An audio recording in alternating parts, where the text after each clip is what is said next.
এই ঝাঁটা পিটা করবো আজকে তোকে আমি, দাঁড়া। যেই বলেছি অমনি কান ধরে উঠবস করতে শুরু করেছে। এই ছেলে আজকে আমার সাড়ে সর্বনাশ করে দিল। ঘটনাটা শুরু থেকে বলি তোমাদের। মা কদিন ধরেই বলছে শুধু বাগান করলেই হয় না, বাগান পরিষ্কারও রাখতে হয়। তাই আজকে দুপুরে স্নানের আগে ছাদটা ঝাড় দিতে এসেছি। আর আমার পেছন পেছন আমার বিচ্ছু ভাই এসে বলছে তোমাকে সাহায্য করি মুমু, বলেই টবগুলো সরাতে শুরু করেছে। ঠিক আছে কর বলে আমি একটা কাজে আমার ঘরে গেছিলাম, আর এসেই দেখি এই অবস্থা।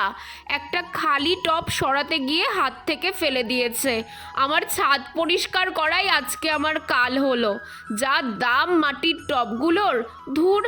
বুঝতে পারছি ছেলেটা সাহায্য করতেই এসেছিল, কিন্তু আমার টব। একটু বকেছি বলে দেখো মন খারাপ করে ছাদের এক কোণে বসে আছে।